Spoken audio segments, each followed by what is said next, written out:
And we are live. What is going on, everybody? Welcome back to the latest episode of the Tim King Show, brought to you by the Bloodline Entertainment Network. And again, unless you've been living under a rock, that's where you can find the Tim King Show going forward. Right here on the Bloodline Entertainment Network, YouTube, Twitch. Hit that like, hit that subscribe for sure. Tonight, as the ticker says, we got a very, very special show. Well, I guess a spoiler alert, I'm not alone. I got the Slapper Brothers. That's right. New nickname, the Slapper Brothers of podcasts. And I can't take credit for that. I'm going to give Nick, the Universal Wrestling Podcast, all the credit in the world. They're coming on with me. But before I bring them on, I got some quick housekeeping I want to get to. Like I said, hit that subscribe button.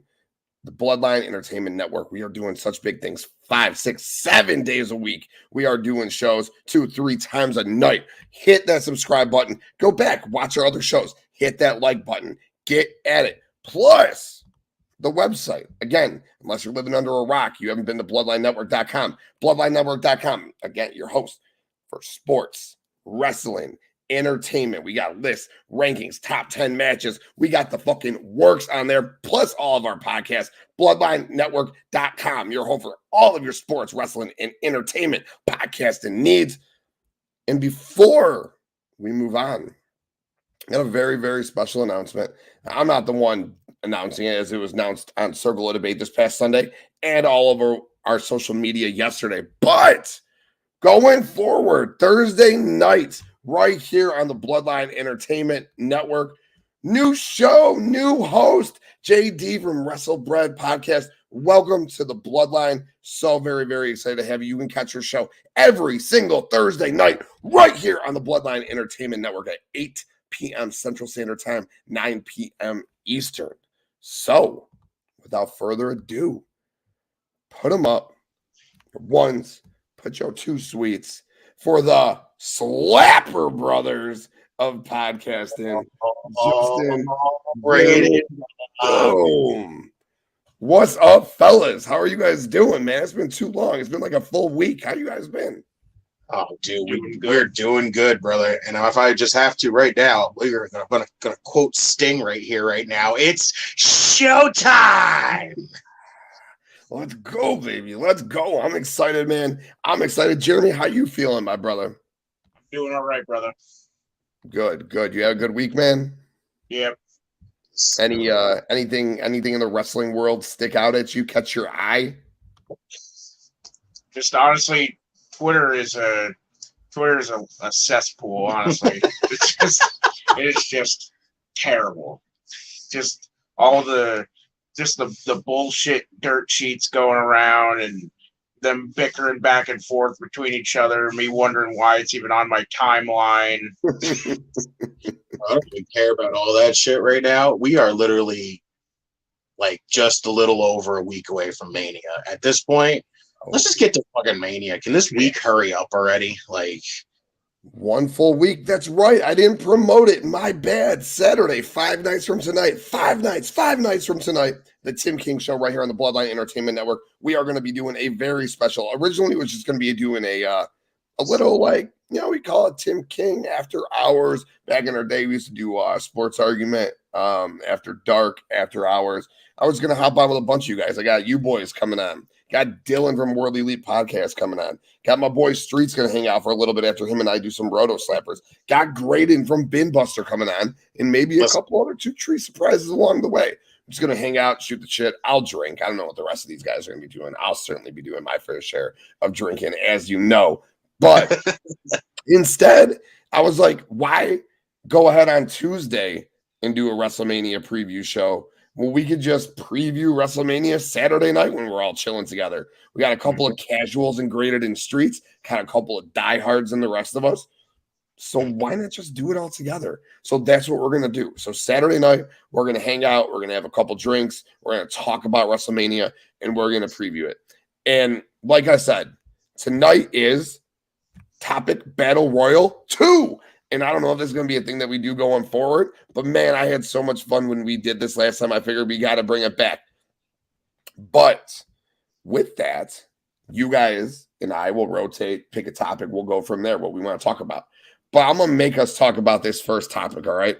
Because just to start the show, Justin, like you said, we are 1 week away. We are WrestleMania 2 nights. The card is looking stacked, man. Like, I am so excited for it. So what I want to know from you guys is I want to know your excitement level for this show.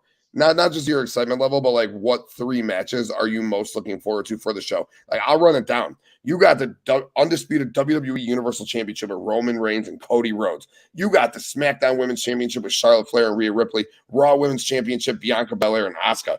Brock Lesnar and Omos. Let's go. I'm excited for it. I know you guys aren't. Seth Rollins, Logan Paul, the United States Championship, Austin Theory and John Cena. Look at this legend, the legends in this match. You got 4 of the top 10 women of all time, 3 of the top 5 women of all time on the same team. What the fuck? Becky Lynch, Lita, and Trish Stratus taking on Damage Control, Bayley, Dakota Kai, and Io Sky. A Hell in a Cell, the Devil Edge against the Demon, Finn Balor. Come on, that's going to be awesome. The match we all wanted. You want to talk about bangers, slappers, Bangers, slappers, bangers, and slappers. We got the match that we wanted. We got the Gunther taking on Drew McIntyre, taking on Sheamus for the Intercontinental Championship. Let's go. And then, instead of those bullshit, bogus-ass matches, the Andre the Giant and the women's, whatever it is, the Mae Young, now we get 2 fatal 4-way tag team showcase matches, which I'm really excited about. For the men, we got the Street Profits, Braun and Ricochet, Alpha Academy, and the Viking Raiders. And for the women, we got Liv and Raquel against TBA. Obviously, Shayna and Ronda are going to be in that. Carmella and Chelsea, I'd imagine, are going to be in that. And then I'm not exactly sure who that last team is. But instead of those stupid battle royals, I'm excited that we're getting these women and these men. And we're showcasing tag team wrestling. So, Jeremy, you first. Which 3 matches are you most looking forward to on the show? I think an obvious one I have to go with is Roman and Cody. Just the promo that they did on Raw, just excited. It got me even more excited and more invested with the story and the match itself. I know it's going to be a great fucking match because it's Roman Reigns and Cody Rhodes. How could they not put on a great match? Another one, the second one is sort of tied between the 2 mid-card titles, between Cena and Theory and Gunther, Sheamus, and Drew, because firstly, it's a WrestleMania where they have the mid-card titles on the show for once, and just the 2 matches in general, I just know are they're gonna deliver. It's, first of all, it's John Cena. And how can you not expect anything from John Cena, especially nowadays? Like, you can't expect like 5-star, like 6, 7-star classics from John Cena nowadays, but you can't go in and be like, oh, this match is gonna suck. It's John Cena. It's gonna be a John Cena match, and you can't complain about a John Cena match. And then Gunther, Drew, and Sheamus. We've already seen what Gunther and Drew can do. Or Gunther and Sheamus can do, we've seen what Drew and Sheamus can do, and the 3 of them all together is just going to be like, I could just imagine like skin and flesh flimsing off everybody's body because they're just going to just demolish and absolutely pound the shit out of each other in a non-sexual way. It's gonna be hot, man. 3 beefy men in any capacity is always hot to your boy TK for sure. And you're right, that flesh is gonna be slapping and banging all over the place. This needs to go on a t-shirt. What Nick just said right here. Just give Jeremy the damn pencil. Whether it's like with Bloodline on the front and that on the back, or that's on the front, and like we just rock it around. That needs to go on a damn t-shirt for sure. Love it, Nick. You got Nick's coming up with the Slapper Brothers and t-shirt ideas for you boys. What up, KPG? Thanks for always tuning in. Faction Cast Podcast. Go ahead and check them out on YouTube. Thanks for tuning in, my brother. Dom, what's good, man? Top Rope Wrestling Talk exclusive right here on the Bloodline Entertainment Network. What's good, baby? What's good? And then, Jeremy, did you have one more? I know you mentioned both mid-card titles, the world title. I know you kind of lumped those together. Do you want to throw a third out there, or is that your 3? My third is probably tied as well between Edge and Balor in Hell in a Cell, because just the concept of Judgment Day Balor, Judgment Day Demon Balor at that, against a brood, devilish Edge inside Hell in a Cell at WrestleMania is going to be incredible. And mostly because I'm just looking forward for this feud to end. And the other one is Seth and Logan, because, I mean, they're just going to tear the house down, because Logan Paul just seems to, as much as people hate him, there's no putting on a bad match for Logan Paul, and Seth Rollins is Seth Rollins. That basically sums it up right there. Facts, big facts. Justin, what about you? You're 3. And actually, I do want to point out our AEW show that we just did, our top 10 AEW pillars basically going forward, which is funny that they ran out their 4 pillars like 3 days later. I think Tony Khan listens to the show sometimes. I swear to God, dude. But Justin went ahead and chose like 17 total people, teams, whatever. So I like how Jeremy's following suit right here. Like, if Justin's going to do it, I'm going to fucking go ahead and do it. I'm going to pick 5 matches when Tim said 3. No, I'm just kidding. Justin, name your 3. What you got? Or 5, however you want to do it. So I am going with the obvious. First off, the undisputed title. Roman and Cody. Listen, these two, the story has been absolutely just completely invested in this whole thing right now. Yes, I've been saying I kind of feel like I'm glad like they needed to kind of tone down just having the whole thing just be dusty this, dusty that, dusty this, dusty that. And they finally kind of broke away from that last night, which again, I just think this has got it. Like I'll keep seeing all these freaking people quote tweeting and retweeting dirt sheets, and it's got me worried about it. But it's like still, I saw that. Stop I'm it. still Stop. I'm so invested in this because I'm just hoping that this is where we're finally gonna get some progression here by the end of that match. Like Roman can go take his time, Cody can go hold the titles, and we're not gonna freaking, just drag this out for the extent of just dragging it out. Second, Sami and KO and the Usos. My God, like we're probably going to talk about it here on this whole thing here. That segment Friday night, dude, I cried. I don't even care. I legitimately cried. I knew I was going to when those two hugged in the middle of that fucking ring. I love first off how they had Sami back away from that, and like when Kevin walked forward and he backed away, I went, "Oh, that was good. That was good." And when he pulled him in, it was just like it hit. It was like, and I felt it immediately. Just I went freaking teary-eyed immediately because that was just an amazing, just wonderful sight to watch. And the story for this has been excellent. So I am all invested in this. And honestly, as much as I don't like Logan Paul as a person, Logan Paul and Seth Rollins is an absolute match that I cannot wait to see. I cannot wait to see this. I am enjoying the shit out of this feud between the two of them right now. I cannot wait to see what the two of them are going to put together in a match. It is going to be nuts. Like, it is going to be nuts. I cannot wait for that. My dark horse, like, ones I can't wait to see are clearly the Hell in a Cell, because I'm starting to, again, finally get into Judgment Day a little bit more. And Judgment Day Demon Balor is an absolute must-see with Brood Edge. I cannot wait to see that shit at all. And the IC title, because Gunther, Sheamus, Drew, I expect nothing but bruises and freaking missing teeth and freaking lacerations and just everything when it comes to these three. They're going to beat the ever-loving snot out of each other.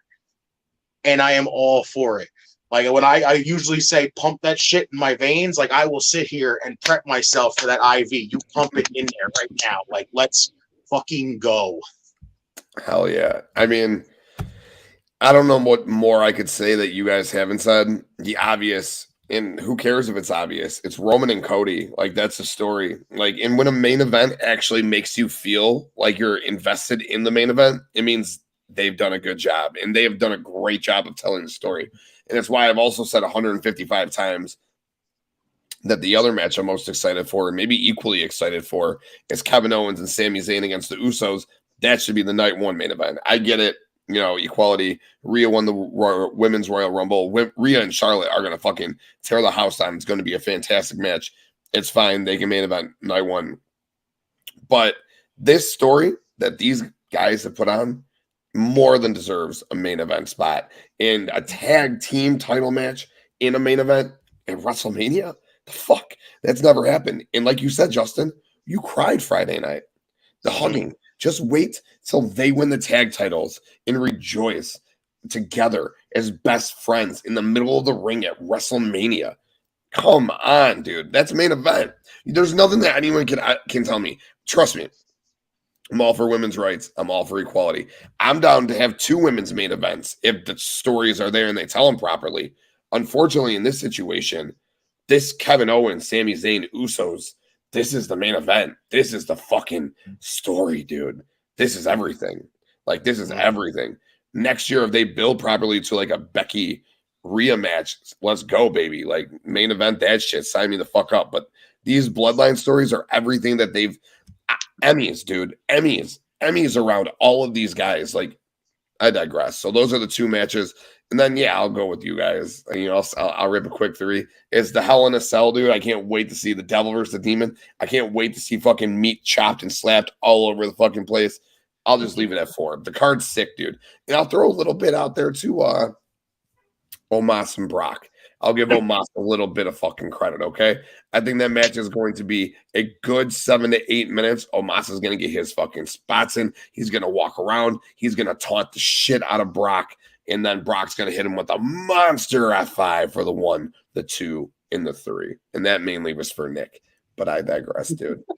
So, let's get a couple quick comments. What's up, Dylan? World Elite Podcast. Thank you for tuning in.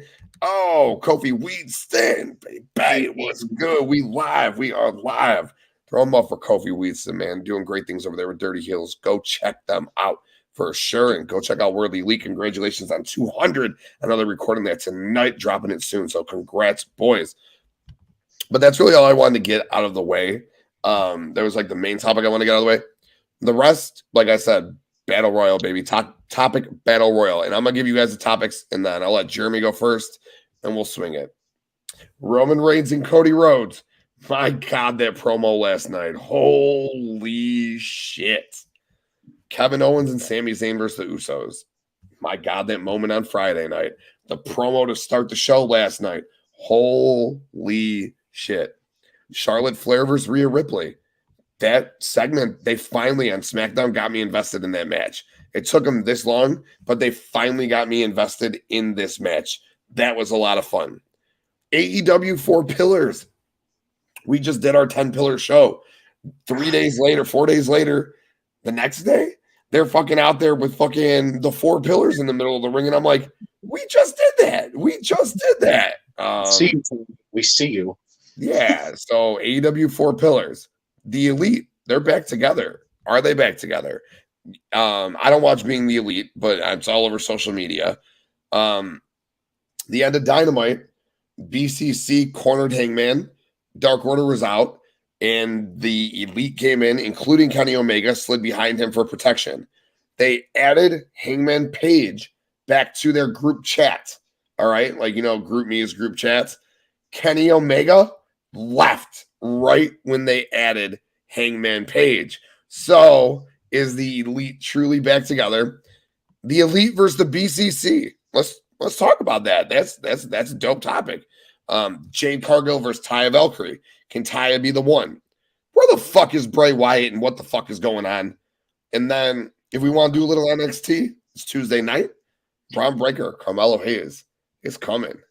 So those are the topics. If you need me to repeat them at any point, I'll repeat them. Jeremy, whatever you want to talk about, start it off. I'm going to start at the top, but not at the immediate top. I'm going to start right there at number 2, what you said, and go with Kevin and Sami versus the Usos. That segment on SmackDown was like chef's kiss, like mwah, like perfection. I knew it had to happen eventually, and just every week that they had to do with each other, like Kevin and Sami were in the same segment. You're like, is this the night? Are they gonna do it? And then just nope. Kevin just walks away, and you're like, fuck, come on. And then Friday rolls around, and they do it, and you think he's just it's gonna be the same thing. Kevin's just gonna walk away, and then Sami comes up and tells him, I love you, man. And then just you see Kevin's face like, fucking son of a bitch. And he gets in the car, he drives away, and you're like, he's not gonna do it. And then the whole main event happens. Kevin comes out and makes a save. They get the hug, and it's just, it was beautiful. It was incredible. And then the segment on Raw itself with the promo with Kevin and Sami, where they finally challenged the Usos. The Usos came out and accepted brothers versus brothers, basically. And then they had the beatdown. Everything leading up to this match. I know I forgot it in my matches that I'm looking forward to, but that's like my 12th match that I'm looking forward to towards WrestleMania. It's there's so many matches to look forward to, and this is just many. It's so good. The story is there, and yes, 1,000%. I'm sorry to Rhea Ripley and Charlotte. This should be the main event for night 1. There should be no reason. The story is here for this match, and we'll talk about it later when we get to the topic of Rhea and Charlotte, but that just doesn't have the story right now to even warrant it being the WrestleMania Night 1 main event, besides the fact of Rhea Ripley winning the Royal Rumble. Big facts. I'll just retort after you, and then we'll let Justin go. Again, I don't have to go into it about the main event because I don't want to sound like some sexist fucking pig, dude. If you know me, you know I love women's wrestling probably more than most, to be honest with you. You know I love women's wrestling probably more than most. I've been a catalyst for it for a very, very, very long time. I'm not even going to sit here and fucking explain myself, because if you watch my shows, you should know that. But at the end of the day, this storyline is everything. This storyline has been the main story in WWE for 9 months. 9 months. And like the Cody thing is cool, right? That's dope. That's obviously night 2. That's the main event. Sami probably shouldn't have been involved in the world title. That should have been Cody. That's Cody's trajectory. But Sami deserves the main event. If anyone deserves it, if anyone on the whole roster, other than Seth fucking Rollins, deserves the main event spot at WrestleMania, it is fucking SamiZayn for what he's done this year. And it's KevinOwens, who got it last year with Stone Cold. And it's the Usos. And it's the way the Usos have presented themselves as the greatest tag team in the world and one of the greatest tag teams of all time. So that should absolutely be the main event of night 1. But oh well, if it's not, if it's the first match of night 2 and it's the breaking of the bloodline on the same night, then sign me the fuck up for that too. Or if it's the 6th match on night 1 or the 7th match of night 2 or the 2nd match of night 1 or the 3rd match of night 2, I don't really care. I can't wait for this to go down, because when it goes down, it's going to be absolutely fucking epic. I can't wait. This story has been just marvelous from fucking start to finish. Like we said, Emmy worthy with Sami inside the bloodline. The KO stuff on the outside, though, telling him, yo, bro, they're just using you. Yo, bro, well, what are you doing? Sami then kicking his best friend's face off. Then the back and forth. Cody asking him. The Cody to start the show. Kevin making the save finally. And then the end of the show with Cody just smiling and gleaming into that camera like a proud pappy was just like a moment. Because I had gotten goosebumps that Monday, not this past Raw, but the previous Raw, when Sami was out there fighting the bloodline and Cody had made that save for him. I got crazy big goosebumps. Like, that was dope. Take it back to when KO makes the save, and yeah, man, I'm not gonna say I was full on tears like Justin, but I definitely fucking got the tears in my eyes, dude. Like fucking here, and that was goosebumps. My nipples were definitely hard, dude. Like, it fucking swung through me like fucking hardcore nipple mania, dude. Like, I was going crazy. Swing it over to fucking the Cody smile. Swing it over to Raw, the start of the show. Kevin Owens to start the show, and it still feels like Kevin Owens is the heel. It still feels between the two of them, which is so funny because it still feels like at any moment Kevin Owens is going to turn on Sami Zayn. It really does. Like, it doesn't feel like at all Sami's going to turn on Kevin. It feels like Kevin's still going to be the one to turn on Sami, and I don't know if it's just because of the way he had that fucking power bomb on him right after fucking Sami won the belt in NXT, and he just showed like he is that guy, or if it's just we know he's that asshole heel, or if it's just like, yo, this is revenge, bro, for what you put me through for the past 6 months. But Kevin's still just full on babyface, smiley Kevin Owens feels very, very weird to me. And I'm not saying I'm not okay with it. It just feels odd to me. And then, like, especially like when he's pandering to the crowd and saying, like, oh, you guys love this guy, don't you? And then, like, stuff like that. And then, yeah, Jeremy, like you said, breaking it down to how Usos just went, his brothers versus brothers. Like Jay's like, man, he's my brother. This is your brother. We're brothers versus brothers. We're fucking going at Mania. Our brothers were brothers. And then I like how the Usos weren't like, fuck it, I want to run away. They said, no. We're going head on at you motherfuckers, dude. They ran right at KO and Sami and said, let's brawl, bitches. Love it. Can't fucking wait for this match, dude. Again, I don't care when it is on the show at the end of the day. Cannot wait for this match. Dude, listen, I never expected that I was going to cry over this whole entire thing. Fuck that. What am I talking about? I knew I was going to, man. This whole thing is a fucking masterpiece, dude. And I mean that. An absolute masterpiece. Like, this story, yeah, I would think, to me, this is just my opinion, the whole Jay being conflicted thing that led up to this whole point, to me, absolutely did not need to be a thing. Like, it made no sense why Jay would be conflicted. I understand. If he wanted to walk away because he was embarrassed for a little bit, and I understand, like, Sami embarrassed him completely, of course he's going to walk away for a little bit. But when he comes back, there should have been no freaking hesitation on knocking Sami the fuck out for turning his back on his family. But everything else with this whole story, just from Sami being with the bloodline to Kevin telling him hands down, just they're using you, and you know you're not their family, but they're calling you family right now. And it's just like, you finally get to the point where Sami gets away from them, and now it's, man, I got to get back with my best friend. I got to be with my best friend, my brother, and he doesn't even want me right now because I fucked up big time. To the point where it's finally able to persuade Kevin to say, hey, look it, I fucked up. And even Cody happened to be the one in the middle here to go, listen, you guys need to be together. There's no reason why you should be apart anymore. Just everything about this has been an absolute fucking masterpiece. Like, we are never going to get a story like this ever again. I feel like it's going to be a long time before we do, if it even happens. But this story, like I'm saying, has been spot on masterpiece. And it's crazy to think that it's almost over. Like, like WrestleMania is literally just a little over a week away, and we're this close to closing that chapter on this epic story.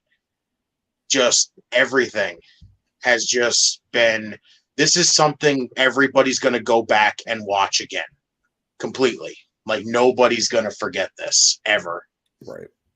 Because this has just been, it's been monumental for everything. Because look at how good it's done for Sami. Look how good it's done for Kevin. Look how much it's done for the Usos.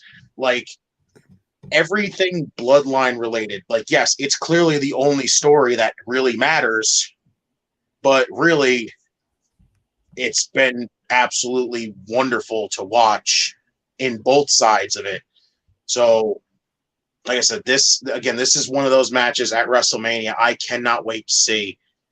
Story-wise, it's been wonderful. Match-wise, it's going to be fucking epic. I cannot wait for this. I'm ready for it. When this happens, if Kevin and Sami walk out with those tag team titles, Friday will not be the only time I fucking cry. I'm going to probably this should be the main event. This story right here is astronomically better than what Charlotte and Rhea are doing. And that's not saying anything, that just because listen, I'm all for women's wrestling as well. Charlotte and Rhea, listen, I understand Rhea's story. It's her getting to right the wrong that what happened at WrestleMania, and that's perfect as a story. But right now, whatever the hell else they're doing with that hasn't even come close to what this story is. This right here, the massive main event right here, first time ever tag team titles as the main event, screams so much more than just saying, hey, I'm just trying to get revenge for you beating me at Mania 3 years ago. Like, this is a massive story intertwined into something huge. Well, this is just a side piece that says, yeah, I'm going to beat you because you beat me. Cool. Like, yeah, I would clearly take tag titles as your main event. Yep, absolutely, bro. I'm with you 110% of the way, my dude. And let's go to a new topic. Ooh, I guess I'll decide since you just talked for a little bit. I'll give you a break and then we'll swing it back your way. We'll go me, Jeremy, then you. No, we'll go me, you, then Jeremy, so then you can pick the next topic. And well, the topic I'm gonna pick is a pretty fundamental one. Nope, I'm not gonna do that because we're gonna cover my dude's face right there. We'll go ahead and do this right here. I'm gonna stick with it. RomanReigns, Cody Rhodes. If you weren't already excited for this match, go and watch the promo from last night. Everything about this story has been great from day one. The interactions between Cody and Heyman, the interactions between Cody and Roman when they've had them, the interactions with Cody helping Sami and Kevin get back together, Cody saving Sami against the bloodline. Everything has been done perfectly here as well as with the rest of the bloodline story. This promo on Raw last night was fucking amazing. I popped multiple times. When Roman told when Roman told Cody, why don't you run away? That's all you do. We made you Stardust. You ran away. You went over and started a new company. You couldn't get over there. You ran away. You came back here. I'm going to kick your ass and you're going to fucking run away again. And I'm like, oh my God.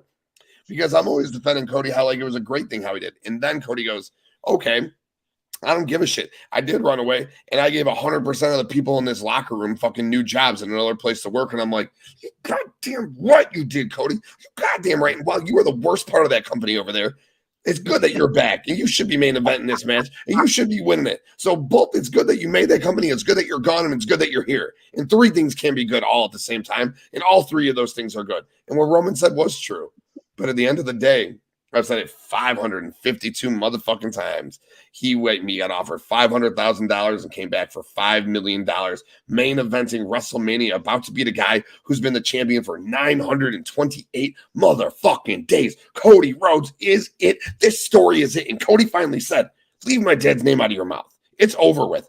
One of the best parts of the story was when Paul Heyman said, and when Roman said, I am what your dad wanted you to be. Oh, God, that part hit so hard. Cody's finally like, leave my dad's name the fuck out of your mouth. It's fight night, bitch. Let's fight.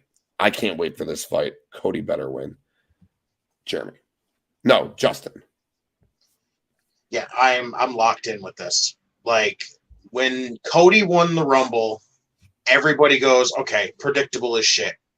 Now we just need a story. And we have gotten a story. An absolutely fantastic story right now.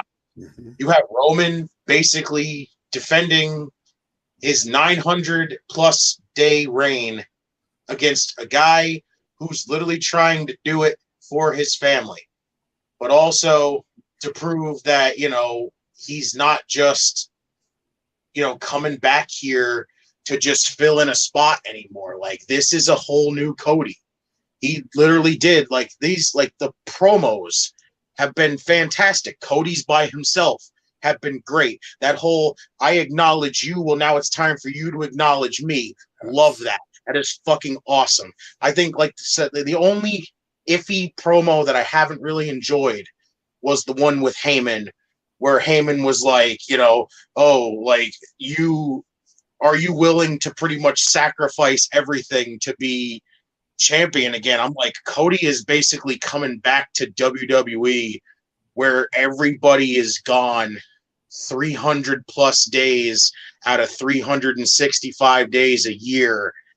And basically that, if that doesn't scream this man is back to become a world champion and willing to become a world champion, then I don't know what is at this point. Like, but they have absolutely just pushed that whole entire just mediocre like segment aside and just engulfed it with so much fantasticness. Like, it's so good, dude. I cannot wait for this match. Cody, like, if this whole build right now hasn't got you convinced that Cody can beat Roman, then I don't know what the hell to tell you here. Like, I am so convinced here that Cody can do it, and I hope to God he does, because I don't need Roman to retain just so we can get him to 1,000 days. There's no reason for that. Because if you do, what do we do? What do we do from there? What do you do if Cody loses? Like, what do you do? You have nothing at that point. Who beats Roman? Like, Cody has to do it. If they don't do it, we're just holding us out to just stack Roman's reign more. And it don't make sense to do that when you can finally get stuff moving here. Give Raw back their championship, or vice versa. Have Cody take the WWE title. Split this thing up where Cody literally just comes out and goes, hey, guess what? Now I'm not going to sit here with both titles. I'm going to give SmackDown back their Universal title so they can go have a tournament to crown a new champion while Cody holds the WWE title. You have so much shit to do. Like, you get more out of Cody right now than you do with Roman holding the title. And I hope to God they pull the trigger right now, because listen, Roman's reign will never we'll never see a reign as good as Roman's as like this. This reign is spectacular. But right now, it's gotten to the point where it needs to find its ending so we can start a new chapter.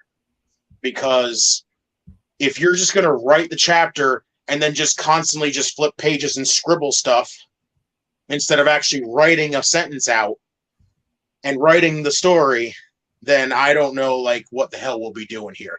Cody needs to win that title at WrestleMania, and I hope he does, because these have completely convinced everybody at this point that Cody can do it.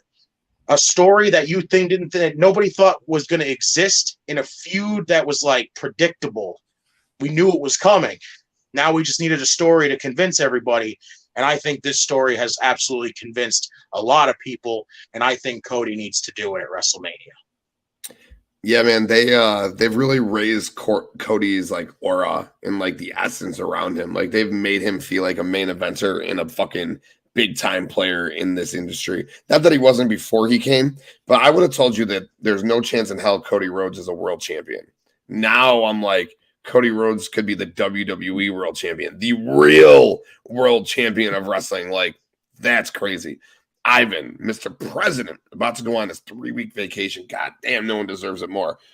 I acknowledge the 3 meaty men talking wrestling, making my nipples hard, baby. Oh, yeah, it's Nipple Mania Tuesday. It's not Taco Tuesday. It's just a Mania Tuesday, and he loves it. Oh, acknowledge our president, baby.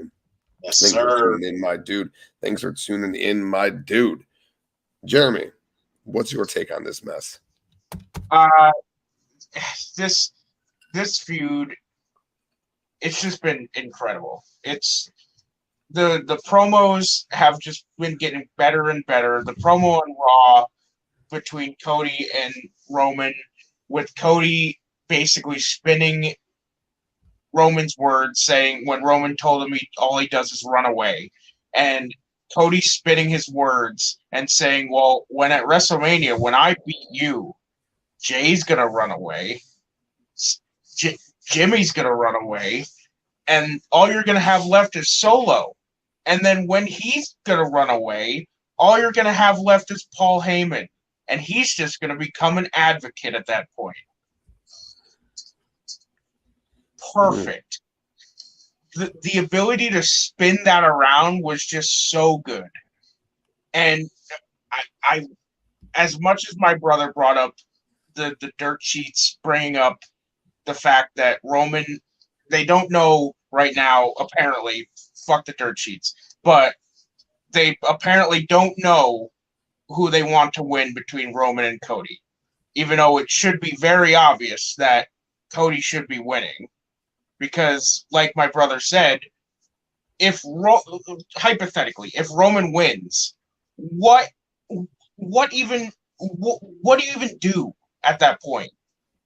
You're just gonna sit there and have Roman get to 1,000 days, which just so happens to be the same day as King of the Ring, which is like, what are you gonna do? You're gonna put him in King of the Ring, so he's gonna win King of the Ring and reach 1,000 days at the same time?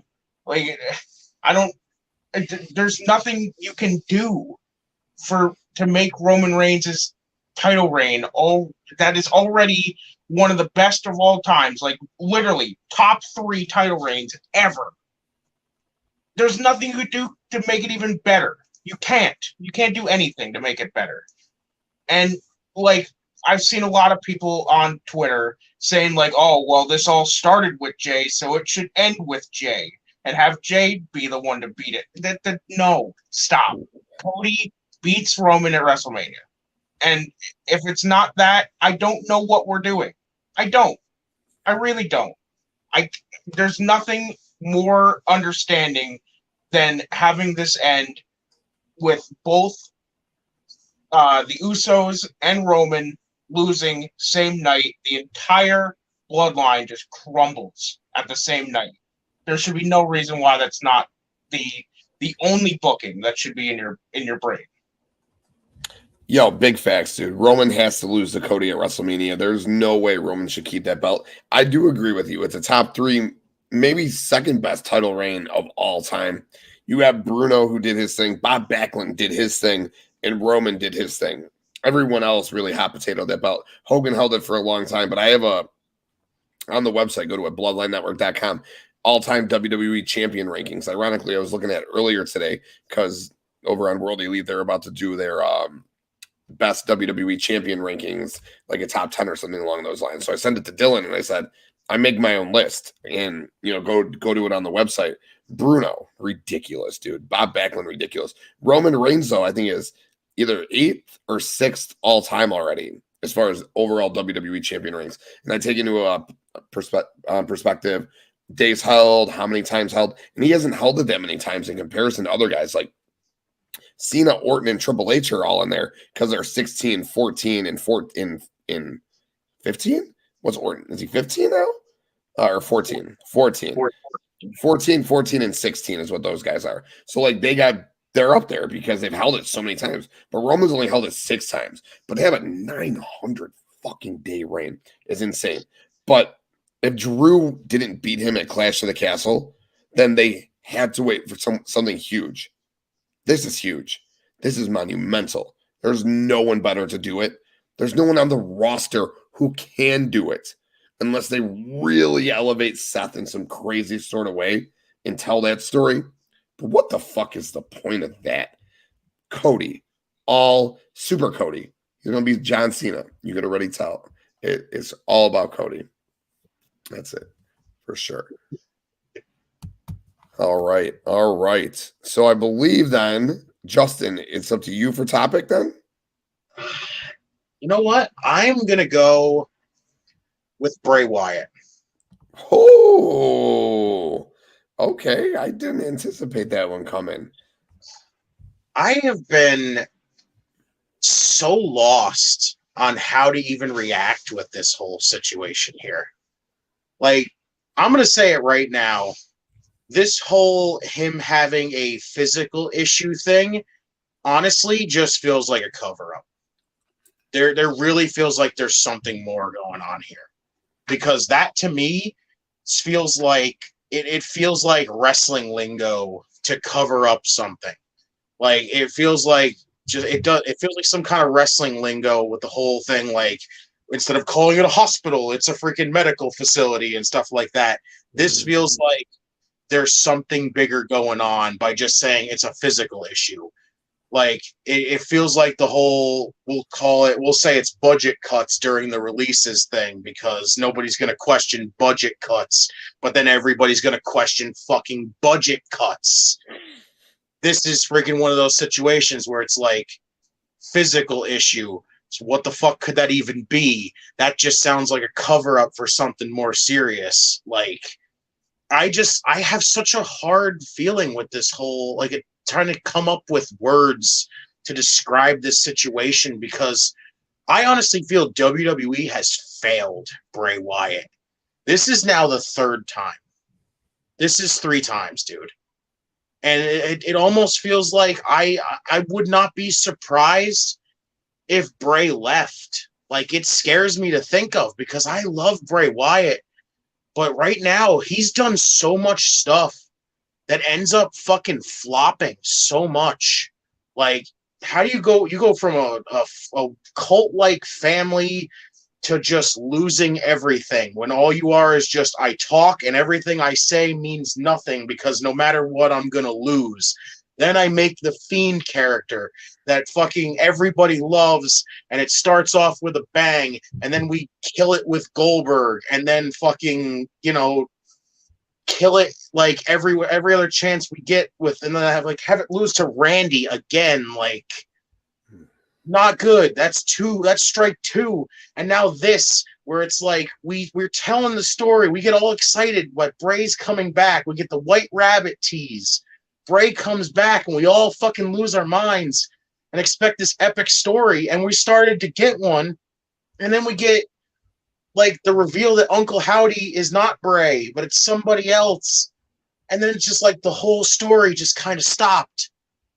Nothing was happening. It was like, we told the story, hey, Bray's not Uncle Howdy. Uncle Howdy's his own entity.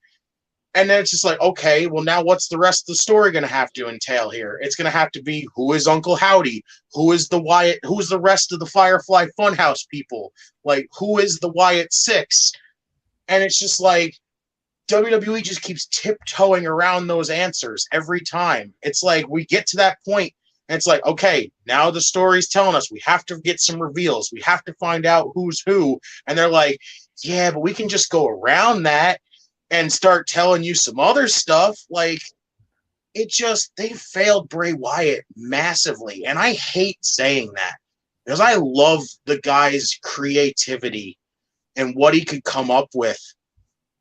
But the fact that, like, right now, it's already feeling like it's a dud. The fact that you had this pitch black match that, again, I still thought in perspective looked like a clever idea, but the match was an absolute flop, because it was so short. It was rushed. It was just over. It did nothing. Bray has just kind of, I don't know, like, it just almost feels like WWE can't do right with Bray Wyatt. And that really sucks to say. Like, I want to see Bray Wyatt succeed, but I just can't. I just don't think WWE can do it for him anymore. Like, they've dropped the ball on him now 3 times. Do you really take the chance and go against that third strike and say, we can do this, we can do better with it? Like, can you really do better with it? Or are you going to drop the ball on it again? And that's what sucks. Like, it's such a really difficult situation to talk about, because nobody actually knows what the hell's going on here. We just get physical issue, because that's what we're going to get to try to calm us all down. But it's like, that again, like I said, feels like a diversion of what's actually could be happening. So it's a weird situation to talk about here. Yeah, it's definitely debatable for sure. We'd love to talk about it on the Debate Center sometime on the Bloodline Entertainment Network when that pops, for sure. Yeah, man, I'll talk about it momentarily. Jeremy, what do you think, man? Deep down inside, I really, really hope that the physical issue, I put it into quotation because nobody knows, but I really hope that the physical issue is more, if it's something to do with his finger, which we've seen the pictures online that it's all fucked up. If it has to do with that, fine. But in reality, I have this sinking suspicion that it's more to do with his mental health. And because we know we know that Bray Wyatt's been succumbed to mental health issues in the past. His first night back, he basically opened up about his mental health issues. All his entire promo was basically just coming out saying that he has mental health issues since Brody passed away. So I have a sinking suspicion that's might be because what's going on with him. Because let's be real here, the Lights Out match was his first match back, and yes, it was lackluster. But the people, the general fan base, absolutely butchered him. Literally, just laid him out on the butcher table and just hacked him alive, and just acted like it was the end of the world. Called him trash, overrated, just all that hype for this, and just gave that sort of reaction to his first match back. First match. If I was Bray Wyatt and I had fucking months of hype promos and hype packages and mysterious QR codes for everyone to be excited for my return, just for them to instantly do a 180 and shit on me in my first match, I would also have mental health issues. But the whole physical issues is so vague, because it's like, okay, is he injured? Is it something to do with his actual physical?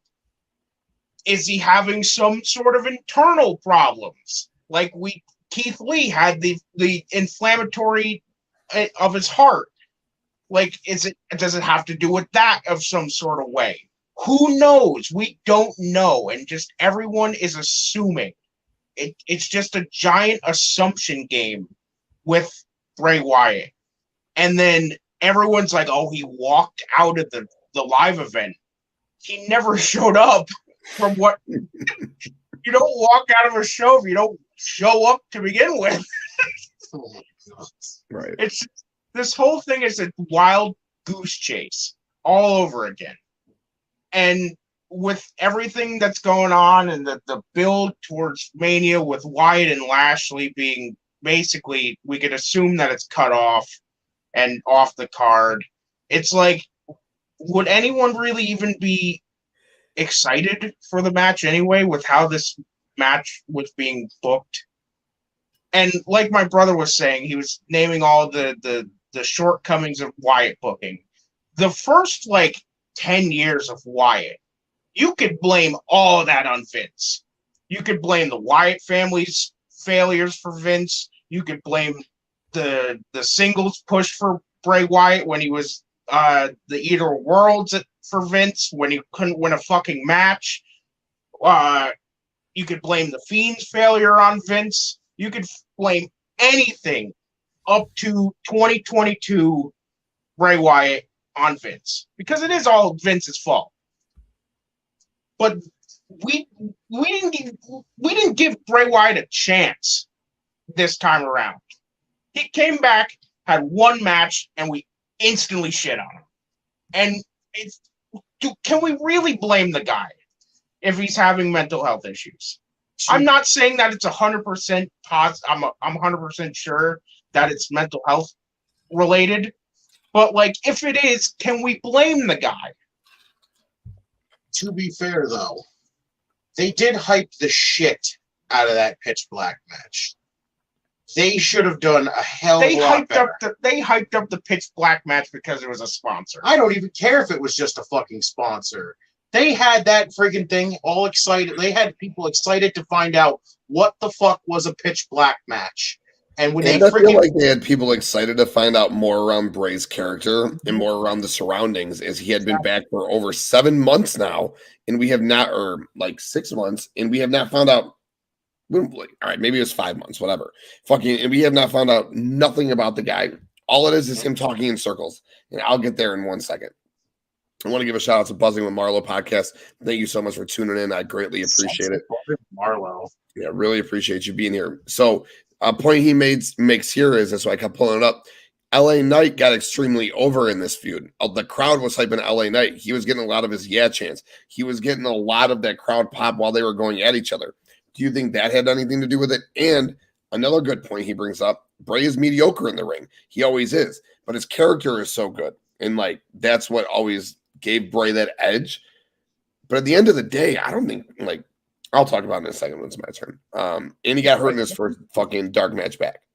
Also, like he brought up, his finger, he got hurt in it was either a live event or a dark match. It was against Jinder, and the picture was circling around. It was basically looked like Dijakovic's finger after his match at Vengeance Day, where it's basically a fucking Z on his hand. No one knows what's going on, and everyone's assuming, and that's the most infuriating part, is that people are assuming and making they're like, oh, I know what's going on. No one knows. The only person that knows is Bray Wyatt and WWE. That's all. That's the only people that know, basically. Big facts. So Ivan says it's tough to say because we don't know what happened this time. Why he got pulled off the card. First time, Vince creative differences obviously lowered Bray's morale. But second time, it's tough to say. And that's where I was going to go with this. Listen, I'm a huge Bray Wyatt fan. I think Wyndham is uber talented. I do agree with Marlo. Is mediocre in the ring. But that's okay. You don't have to be great in the ring. Tell a story. That's all you need to do. You don't need to be great in the ring to fucking tell a good story in the ring, especially if you got the character work of Bray. But under Vince McMahon, I will say they did fail him. The Eater of Worlds gimmicks was great. He probably should have been world champion there, especially with 2 world championships. Probably should have been the one to beat The Undertaker. Should have never did that job spot with The Rock at that WrestleMania. Should have been on that card. The Cena match, he should have beat Cena. And then, obviously, going over to the Fiend thing, he was awesome as the Fiend. And then, like you said, Goldberg, Randy Orton. He leaves. Mental health. I'll never fuck around with mental health. Say anything bad. I got mental health issues. Anyone who knows, you guys all know that shit. I'm on pills. Bipolar is fucking as it gets, dude. Everyone knows me, knows that. I suffer with anxiety too. I'm not going to sit here and make it about me. But at the end of the day, I don't know. We don't know. So I'm not going to sit here and make assumptions about his mental health or this or that or his physical well-being. But at the end of the day, this dude's been back for about 6 months, maybe now at this point.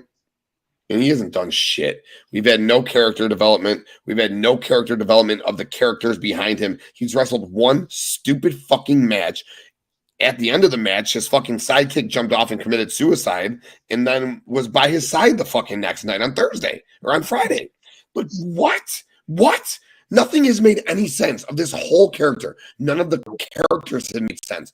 The fucking, even when they brought him back, I thought maybe they killed off all of his old characters, but they told nothing of that story. Who is Uncle Howdy? 6 months later, we still don't know. Guess what? Honestly, I don't fucking care anymore.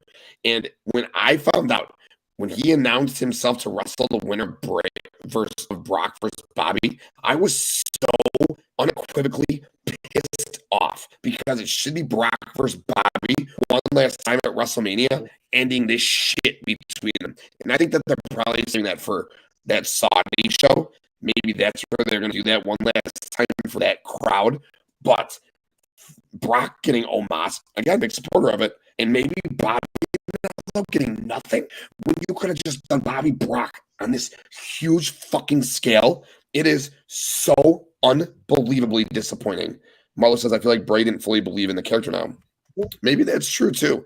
And another question that I pose is, maybe these characters just can't get over in 2023. We finally got House of Black doing something on the other channel, and we'll talk about the other channel shortly.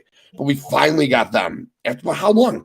Black didn't get over for 5 years after NXT. 5 years. Bray can't get over. Do these characters just not work anymore? Or are these guys just so creative that they get in their own way? Regardless. I say that too, because I was going to, but I didn't want to, because I was just like, would I sound like an asshole saying that? Because it kind of feels that way. It feels like these horror, spooky characters just, I don't know, crowd's not into them anymore. And that's what kind of sucks. Like, because there's some of the more interesting characters here. We could get some really dope stories out of it, but it's just like when they're doing the whole lights out moments, everyone just kind of goes, oh, where's he coming out from? And I'm just like, I don't know. It sucks because I think smartphones and cell phones ruined all that too. Because all you got to do is put a little flashlight on. You can fucking see where the guy's coming now. Where back in the day, it was like, it was cool. Yes. I think another thing too with like current crowds and the whole perspective of these characters not getting over is that like the current crowds need an explanation immediately. There can't be a long drawn out build of like what's going on, like with what's happening with Bray. Like we still don't know basically anything at this point of what's going on with Bray's story. And the current crowd and fan base, like they expect and need an answer like in a week, or they're just not invested anymore. I disagree with that a little bit because I think you can get a little bit of a long build out of something like this, and then but you got to get to the next point, and they weren't getting to the next point. They were basically just absolutely bypassing what was supposed to be next. Like if you're looking at the story, you're going, okay, this is what we just did. This is what's coming next. After that, we're going to do this. But they weren't even bypassing it, Justin. They were just literally just checking that same box over and over again. Yes. Check that box. All right, they know Bray's back. They know Uncle Howdy's here. They know Bray's back. They know Uncle Howdy's here. But we get nothing else. So why the fuck should we care? Exactly. By the time we saw the Firefly Funhouse characters, and then when Uncle Howdy was revealed as a person, that was when we should have found out who are they, who is Uncle Howdy, who is the Wyatt Six, what the hell do they have in association with each other? But no, they were just tap dancing around everything and just acting like those things didn't exist because we have to advance and do something else, like some freaking Firefly Funhouse segment here. Like, we might never find out what the Wyatt Six was. And you want to talk about a disappointment. All those vignettes, all of the codes, all of the fucking characters, the Vincent and Dutch fucking, the thoughts of Bo coming back, of Rowan. Dude, what a joke. The Alexa Bliss teases. What was that about? What a waste. And quite frankly, we've spent too much of this time on this topic. So let's move it fucking on. Jeremy, it's back to you. Pick a topic. Talk about it. You need to run them back down, or are you good? Yeah, go ahead. Read them all for me. Yep. We got Charlotte Rhea. We got AEW 4 Pillars. The Elite being back together in that little Hangman Kenny thing I talked about. The Elite and the BCC taking on each other. So, like, we can lump that all into one. And then Jade and Taya and Braun versus Carmella. We're not going to get to them all. We're only going to knock down another 2 to 3 of these. But whatever you want, my dude. Let's hop on over to the other side. Let's go to AEW. And I'm going to start off kind of small. I kind of want to talk about Jade and Taya. Okay, cool. Dig it. I feel like this is a lose-lose situation because you're bringing in Taya Valkyrie because, again, she, in all seriousness, she is a strong name for your company. But if you're bringing in a strong name for your company, you would think you would want to make them win in their first big match, which is assumingly going to be against Jade for the TBS title. But is Taya Valkyrie really going to be the one to beat Jade Cargill for the TBS title? No. So this is just another Athena situation where everyone's pumped because it's a big name. It's a known name. Everyone, well, a vast majority of wrestling community knows who Taya Valkyrie is. They're just hyped because it's a name, and it's gonna be the same situation where she's gonna get a few wins under her belt, and then she's gonna go in against Jade, and she's just gonna be another statistic. And it's like, if this is what Jade is gonna be doing then just take the title off of her, because you can't just keep signing new women to your company for your roster and putting them against Jade for a statistic. That completely defeats the purpose of signing them in the first place. It's like you build them up and you make them look strong and you make them look big, and then immediately just boom, you run into the Jade Cargill roadblock, and they're just they stumble and tumble and you never see them again. And now they're on ROH. You're not wrong, like, about anything you said. Big facts all around. Also, big facts right here, what Marlo said. It's because so many fans care about moves now, and fans don't like long storytelling, which is why I feel like Bray got burned out. And he said, I feel like Bray got burned out, and I feel like that was the writer's ideas, which also makes sense.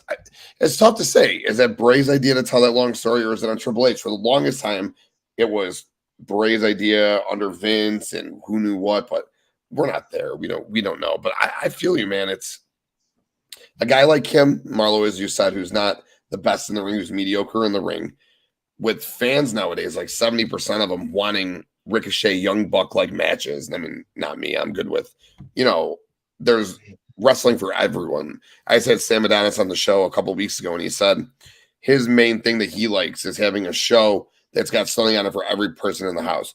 It's a hardcore match. It's the match with, guys like the Young Bucks who can go out there and fucking do gymnastics, basically. Then you get your big meaty boys like Gunther and Drew, like we were talking about. So, I get what you're saying there for sure.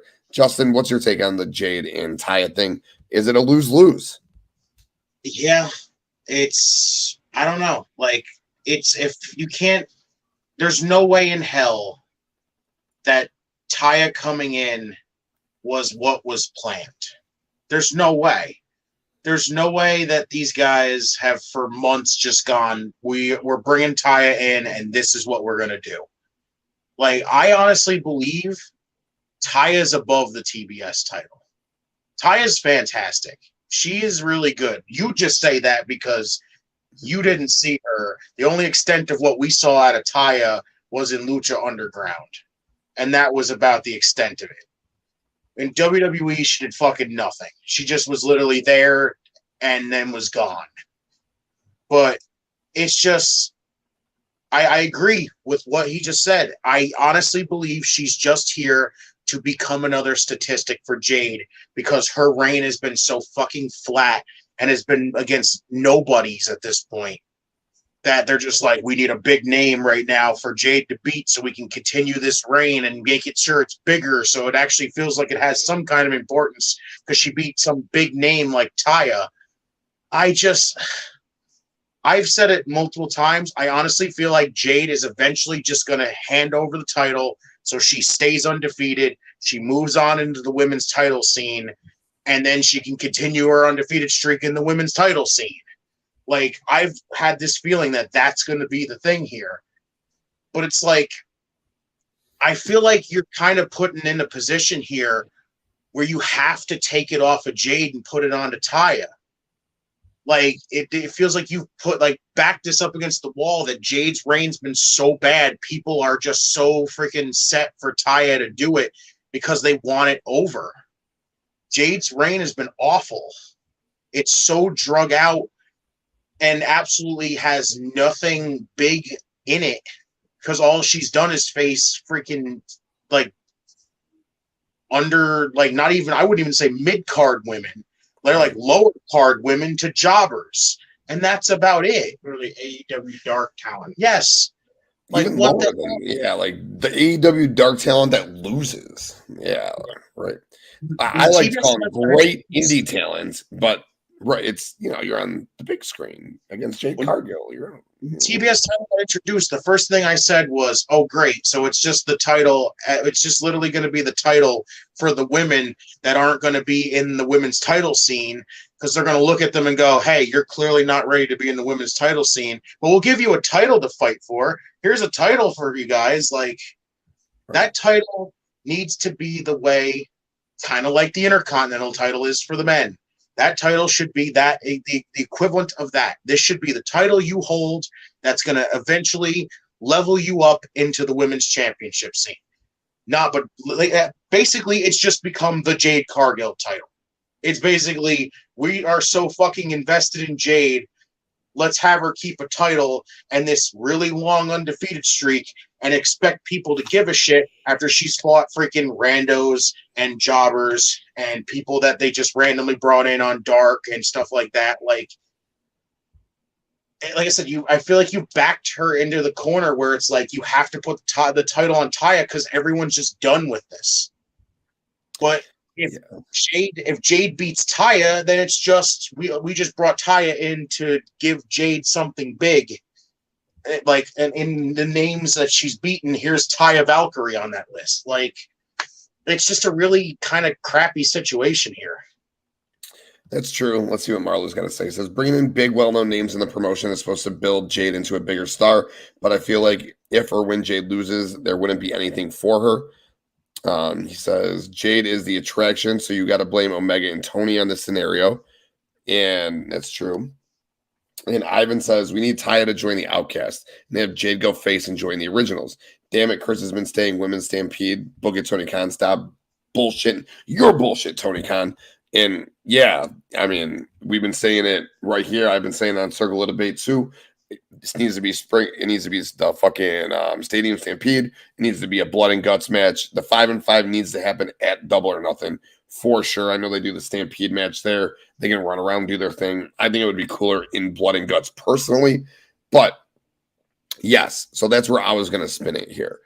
Justin, they made the belt just for Jade. Yes, they did, because Jade couldn't go and wrestle for the main championship yet. She wasn't ready for the picture. They didn't want her wrestling Thunder Rosa. They didn't want her wrestling Britt yet.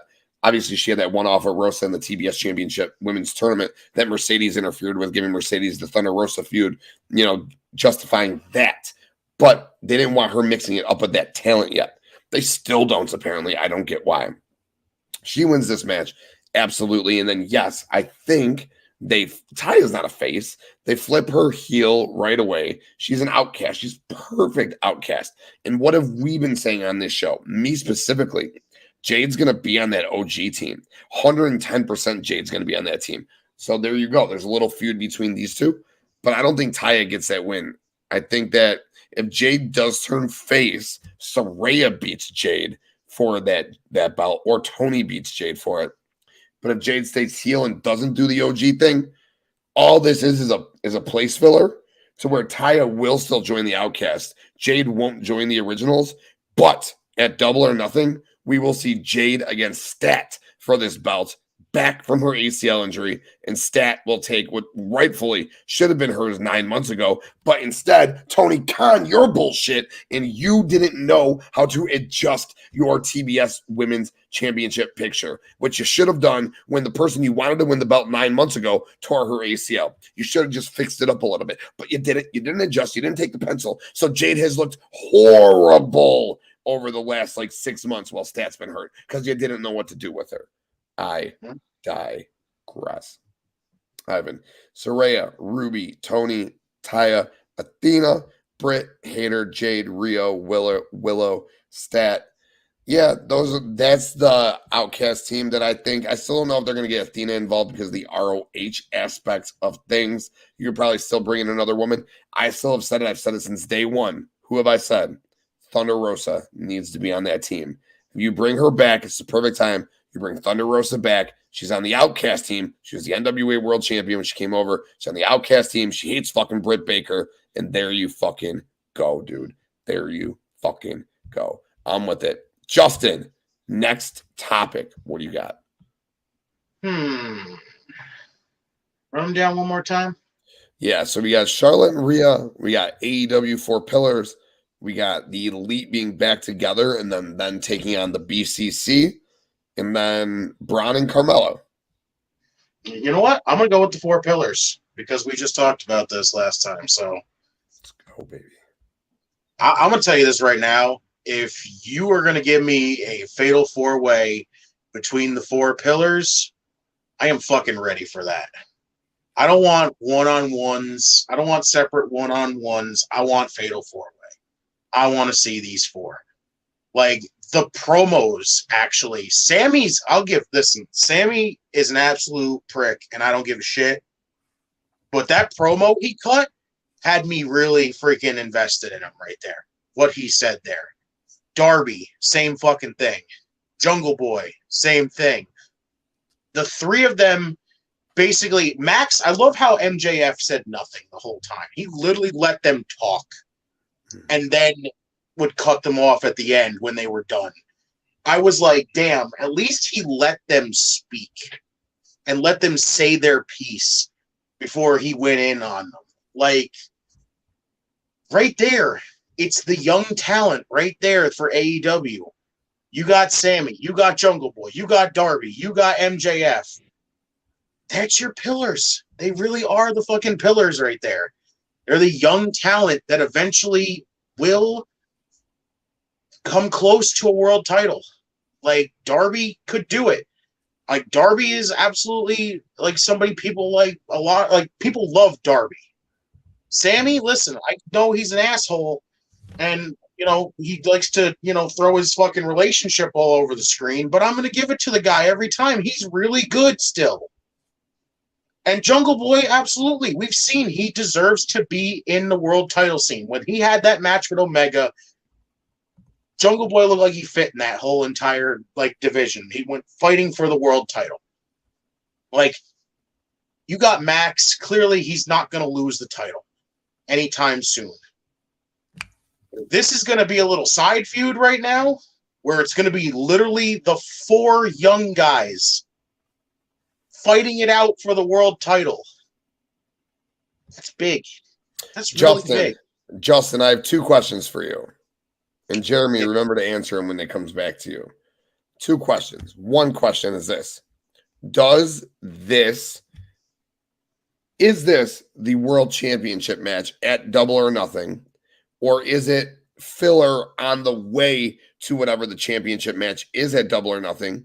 And if it is the championship match at Double or Nothing, can it sell the 50 to 70,000 pay-per-view buys that is expected of an AEW pay-per-view? Yes, I think it can. And build the main event. It can be the main event. I think this could be your Double or Nothing main event right here. If you build this up perfectly with the four young guys going face to face to face to face in a fatal four-way. Imagine, picture that as your main event for Double or Nothing. These four young guys main eventing the show. The four of these guys would tear the fucking house down as a main event. Because you get a lot of people going, oh my God, could Jungle Boy do it? Could Darby do it? Will Sami pull out a fucking surprise? Is MJF going to clearly retain? Like, it's going to throw so much freaking, everything at the screen. Just going, oh my God, I'm with Jungle Boy. Oh my God, I'm with Darby. I'm with Sami. Because he actually gave me a reason to give a shit. I think this as your world title main event for Double or Nothing is fucking perfect. It's perfect. That's great for all the, again, it's all young talent in your main event. That's a big freaking deal right there. And if they show out in that main event, it goes, look, these guys should stay in that world title scene. They would, if they stand out enough to where they would seem like they could fit in that division and stay in that entire division there. They're made right there. Bro, these four guys on the screen. You got your world champion MJF. You got Darby and Sami, who have held that TNT championship a combined 972 times. And you got the guy of the three of them who is most likely and most ready to take that step to the next level. So Jack gets his pyro. Jack gets pay-per-view wins. Jack's not the best on the stick yet. But what Jack conveyed on the stick was a good message. Shut the fuck up. All you do is fucking talk and talk and talk. It felt like me 6 weeks ago. I felt like Jack heard me again and was like, I'm just going to say what this guy said, and I'm going to repeat it. And I'm like, that a boy, Jack. Great promo by Sami. You forget how good Sami was. People only hate him because he's a fucking prick, all right?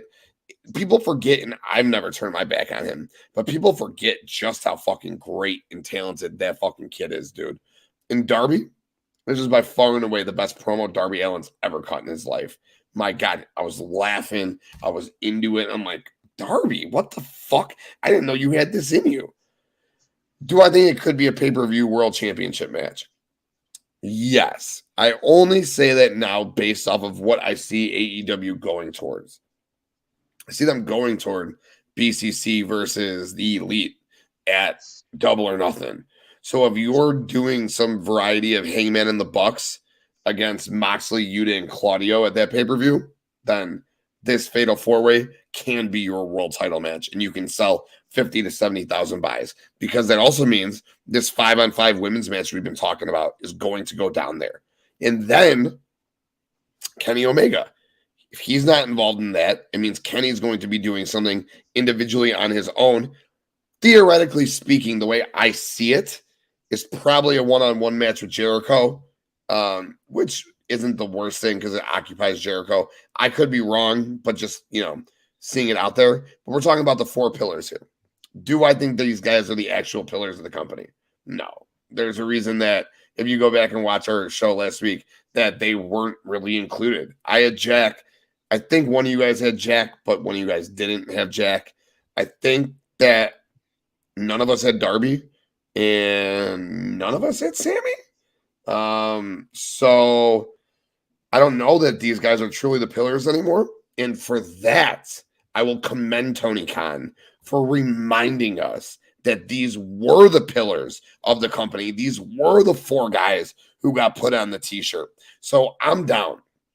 If you give me these 3 matches, you give me this Fatal 4-Way, you give me the trios match of the BCC versus the Elite, you give me the 5-on-5 and the big women's match at the pay-per-view, you give me a singles Kenny match, you give me a TNT championship match between Wardlow and Hobbs. Now, and we get a trios match for the trios championship between House of Black. Now we're starting to really fucking cook for this pay-per-view. So I think it could. I think it could be a pay-per-view world championship match. I think it'll bang. Max will win. And I think the lead up in all the different variations of matches and singles matches and tag matches that we can get leading up to this point would be fucking awesome. So thank you, Tony Khan. Great job putting these guys back together.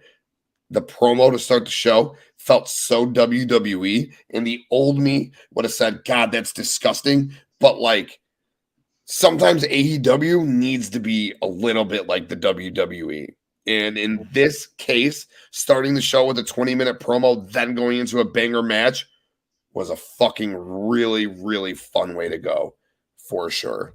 Jeremy, finish us up on the pillars. I could see this being the main event for Double or Nothing. I could, but I just have a sinking suspicion that they're not going to do it. I have a feeling that they're probably going to do a triple threat match between the 3 challengers to figure out a number 1 contender, it'll probably be Jungle Boy. Guy out of here. I just have a feeling that it'll be that. But if it's a Fatal 4-Way, you're not going to get any complaints out of me for damn sure. The 4 of them will tear the house down. I know that for damn sure. The promo that they did, like you said, was fucking phenomenal. Just MJF calling Sammy Guevara, Sammy, I'm going to propose to another woman in 5 months, Guevara. It was fucking hysterical. And just the witty humor between all 4 of them, just how easy it was to fucking shit talk Max, and how fucking Max could easily just throw it back, and ending up having Max getting a face full of fucking cake was hysterical. Covering the entire title in fucking cake, that is. But I could see this being the main event, but I just have a feeling that it's probably not going to be. Right, especially when you have the BCC and the Elite throwing down, which I don't think would be the main event. We talked about this on the show 2 weeks ago.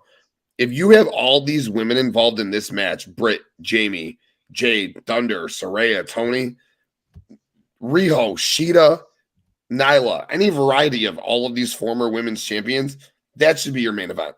Oh, hey, for all the people who want to say that I'm sexist for saying the WWE match shouldn't be the main event at WrestleMania, no one said that. You know.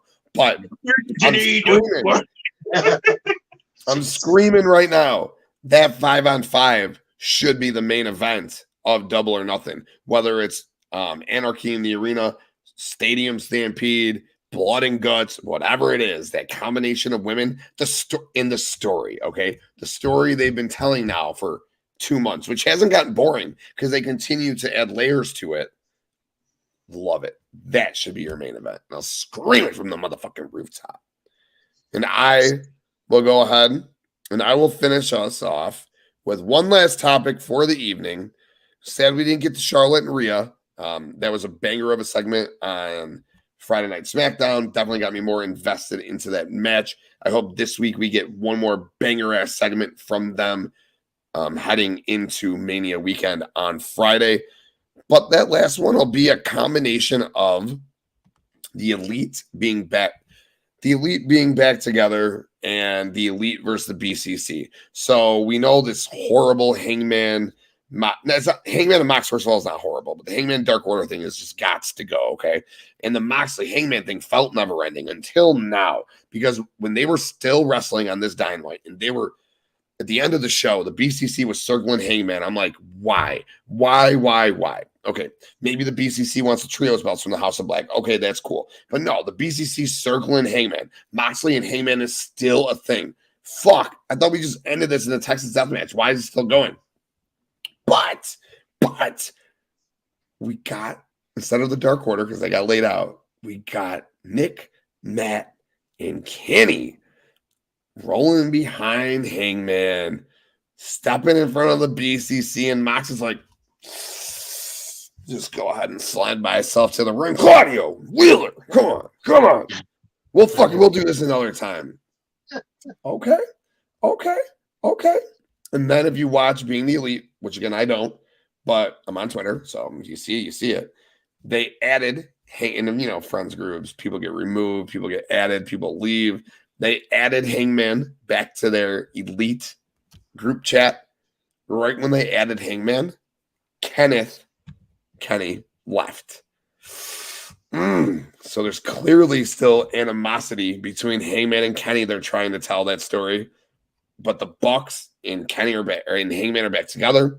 That's a new trio, prospectively. They're going to wrestle the BCC, I'd imagine. We'll get this feud up until Double or Nothing. I'm excited about it. I can't fucking wait. God damn. I was hoping that Kenny and Hangman could have just mended fences and Brian would have came back as a heel. We've never seen in the fucking year that BCC has been together. There are 6 months that Claudio's been here. We have never seen Brian, Claudio, Yuta, and Mox together. Never once. So my hope was that Brian came back, turned heel. We get a Brian Kenny match, and we get the trios match, and we get 2 matches mixed in between this BCC and this Elite thing. I don't think it's going to end up happening. I digress. That's what I would personally do. I would have kept those 4 together, brought Brian back, turned him heel, and did 2 matches at Double or Nothing. Brian and Kenny, another main event worthy fucking match in that trios match between those 6 guys. I don't really care. One of you take it, other one take it, and we done. I don't know first this time. I actually got pretty excited for this. Like, listen, I like the Dark Order. I really do. But they're just basically on the outs right now. They're not doing anything of importance. Hangman getting protected by the Elite was probably one of the bigger surprises like I was ever expecting. Like when that turned into that whole all-out brawl, I never expected the Bucks and Kenny to slide in there and be like, "Hey, don't worry, Hangman, we got your back." But Kenny's still kind of looking at Hangman like, we kind of have some past here, and I'm not too fine with that one right yet. But I think we're going to get it. I think over time, we're going to get Kenny and Hangman back together again. I think they're finally it's going to kind of be like a Sami KO kind of thing, where you're going to finally get them back together. Kenny's going to realize that he can trust Hangman. And I'm going to take the pen, flip it, and reverse it here by saying that I think we are going to get an 8-man tag. I think we're going to get Bryan coming back. We get the Elite versus BCC, all 4 of them. You cannot tell me that you would not be fucking pumped to see that shit. Because that sounds dope as fuck. No, bro, I'm all in. I don't need the Bryan versus Kenny thing. I was just trying to stretch the card a little bit, give us that fucking dream match one more time, because it went to a draw, right? 30-minute draw? Yeah. I think we'll get it. I think we'll get it eventually, but I think this is where you can get those kind of singles matches out of this. But I think we're going to get this big, epic 8-man tag with the Bucks and Hangman and Kenny, and you finally just over time, you just get Kenny and Hangman kind of coming back together, but Hangman and Kenny just don't trust each other yet. And then so how do you do it? How do you do it? You bring Bryan back to be the upper edge on the BCC side first, or you bring Kenny back? Because you can't go 4-on-3 the other way. No, you would have to bring Bryan back. You have Bryan come back, and then again, you just have them surround Hangman again, where it's like Hangman looks like he's in trouble. The Elite come out, but Kenny starts to get like suspicious, like still just kind of remembers the past, going, man, like I don't know, me and him still just don't get along here the entire time. But then eventually it's going to come down to the part where Kenny's going to be like, all right, Hangman seems like he kind of wants to be back with the Elite. And then when those two come back together and the Elite reforms, we got ourselves a big 8-man tag that eventually comes to fruition here. But you got some dope singles matches in between there, bro. That shit would be fucking nuts. Like, that would be nuts. Yo, I think we got a new name for you from Tom. What's up, Tom? Raise your glass, Tom. Broadcast Podcast. Go and check them out. Always doing some fantastic things, both on audio and on the YouTube. So go and check out the Broadcast Podcast for sure. Justin, I'm with you. Like I said, I've been yearning to have the 4 of them together. Not the Elite, I don't fuck them. But I've been yearning to have the 4 BCC members together for how long? I bitch in that UW pod chat. Fuck. Why have they never been together? Why is it Bryan, Claudio, and Yuta? Why is it Mox, Claudio, and Yuta? Why is it Bryan and Mox? What? Do they not get that they're a faction? Does Tony Khan not understand how factions work? At some point, your whole faction should be on TV together to solidify that you were a faction. I was at the show when Bryan and Mox came together and formed the BCC, and they said Yuta and Danny and Lee Moriarty. And okay, well, we ended up with Claudio because Bryan got injured, and it ended up great. But I think Tony Khan really put it in his head that Claudio was Bryan, so like they can never be together with Mox at the same time. It's fucking mind-blowing, and it drives me bananas. So I'm all in on the 8-man. You know I'm all in on the 8-man. But Bryan and Kenny has got something to it, baby. Jeremy, what's your take on this? And then we'll get out of here. I have to agree. I think we somehow get an 8-man tag out of this, bringing Bryan back eventually. I feel like right now, with what happened on BT, I'm assuming they're going to make it some sort of story arc. So I'm thinking that the two sides they're like, all right, we have 3-on-3, but we know we have a 4th. So the both of them are just going to be doing whatever it takes to get that 4th back. And then eventually the Elite are going to get Kenny to go along first. And then you'll see like segments of like Mox and Claudio and Wheeler trying to get a hold of Bryan. He's not answering. And eventually they're just like, you know what? Fuck it. And they drive up to Bryan's house and then just slap the shit out of him. Like, hey, wake the fuck up. This is the Blackpool Combat Club. We're in a fucking feud here. Wake the fuck up. Get out of your little funk here. We know you lost to Maxwell. Get the fuck up. We're about to fight the Elite. Get your fucking shit together, Bryan. I just see them going to the door. Bree opens the door, and they're just like, she just kind of goes, looks at him and goes, oh, hey, Mox, how's it going? Yeah, get out of the way. I gotta go talk to Bryan. They don't even roll up with the 3 of them. They use like Renee. They use Renee to get in the door. Like Renee's going to go have wine with Brie. So Renee gets Brie to open the door. And then the three of them just stroll in right afterwards and like, where the fuck is Brian? We need to talk. And that's where they go. Walk up to his fucking room like, hey, Brian, wake the fuck up. We got a fucking feud to go with. It'd be so good. Yes. Oh, shit. Exactly, my brother. Exactly. I hope you guys are right. Trust me, I want this 4-on-4 in the worst way. That's what I thought it was going to go until we seen the goodbye Kenneth, which ultimately could still get us to Kenny and Brian, just in a completely different avenue with the BCC and Elite feuding without them feuding. I digress. It's a different way for sure. That's it, guys. We hammered pretty much every topic outside of Charlotte and Rhea. We'll talk about that on Saturday when we do our WrestleMania prediction show. We'll also talk about WWE NXT Stand and Deliver, or Braun Breaker will wrestle Carmelo Hayes in a main event that we have wanted to see for a year now. The best two NXT superstars. Cannot wait for that. NXT is coming off the air, I believe, right now. We'll talk about the women's ladder match that's going to happen.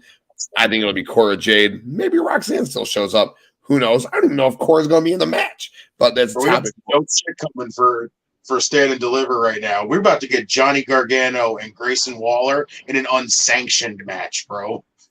Ooh, unsanctioned. So you think little HBK is going to come throw some sweet chin music in that at some point, maybe? Maybe. Let's do it at this point. Let's do it. Let's do it. Boys, as you always know, where can the people find you? Jeremy. You can find me on Twitter. Shocking, I know. On Twitter, Jeremy721. You can find me on Twitter at JustinTime211, In Time Wrestling Podcast. Yes, on a hiatus, but I'm going to tell you right now, every time does not mean we are gone forever. We will be back.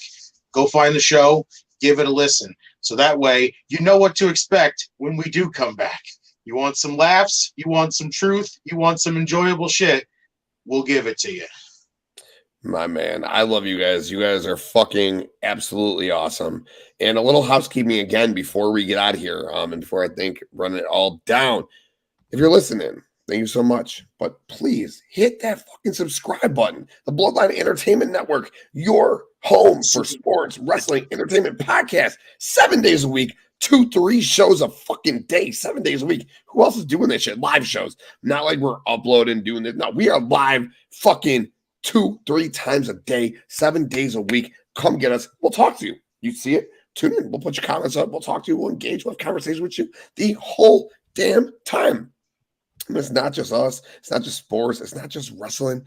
We got the website, all right? BloodlineNetwork.com again for all of your sports, wrestling, entertainment needs. And our podcasts are there too. You want top 10 match ratings. You want drafts. You want lists. Yo, the NFL draft's right around the corner. We got player profiles on every single first round prospect out there. We got mock drafts right now for the first 25 picks in the draft. Again, so much fantastic content on BloodlineNetwork.com. And it's not just the network. It's not just the YouTube. It's not just us. It's not just Circle of Debate and Clark Street and Universal Wrestling and Top Rope and the Wrestling DeLorean and my brothers here and Roto Slappers and the New Japan show and the MMA show. Got Wrestle Bread too. Oh, and Justin knew exactly where I was going with that. Right on cue, my man. We got the Wrestle Bread, our girl, the first lady of the Bloodline Entertainment Network, JD from Wrestle Bread Podcast, every Thursday night going forward right here on the Bloodline Entertainment Network. JD is going to be bringing her hot takes, her wrestling thoughts. Wrestle Bread every Thursday, 8 p.m. Central Standard Time, 9 p.m. Eastern Time. But JD's not just going to be doing Wrestle Bread with us. She'll be doing Debate Center with us. She'll be a sports correspondent with us. When we do that live draft show, I'm sure she's going to be coming on with us, talking some Phillies baseball and out of here every now and then. We got and out of here. Another homegrown show by our boy Nick Ding from the UW Pod. Check it out. Out of here. God, so much great stuff right here on the Bloodline Entertainment Network. Like, I can't even keep up with it. It is just so So much stuff, so much great content all the time. And the Tim King Show. Big announcement on the Tim King Show as well. I was going to save it, but hey, whatever. Fuck it. It's unplugging. Let's plug. We will be doing Saturday nights going forward for the most part. We do PLE watch-alongs, pay-per-view watch-alongs. Obviously, we won't be going live, but the idea is to go Roto Slappers, Tim King Show, back-to-back Saturday nights, 7, 8:30. Me and my in-time wrestling brothers, the Slapper Brothers, or as I like to say, the Trios Champions of Podcasting is this set right here. Any other three come and challenge us. We are the Trios Champions of fucking wrestling podcasting. No one's going to fucking do it better than this. So if you got three, bring it. Challenge us. I don't give a fuck. We'll fucking smash you, dude. We'll bang you, slap you, and smash you. And that's what the fuck we will do. And to everyone who watched, I can't thank you enough. Everyone who commented, I can't thank you enough. Anyone who goes to BloodlineNetwork.com, anyone who comes to Bloodline Entertainment Network on YouTube, all major audio platforms, get on our audio. We're on Spotify, iTunes, Apple Music. That's the same shit. Fucking, what is that? Fucking iHeartRadio, Spreaker. We are literally on every single audio platform out there. Get on our audios. The video is here, right here at BloodlineEntertainment.com or Bloodline Entertainment on YouTube, BloodlineNetwork.com for the website, all the podcasts, WrestleBread every Thursday for the banger, for the slappers. We out.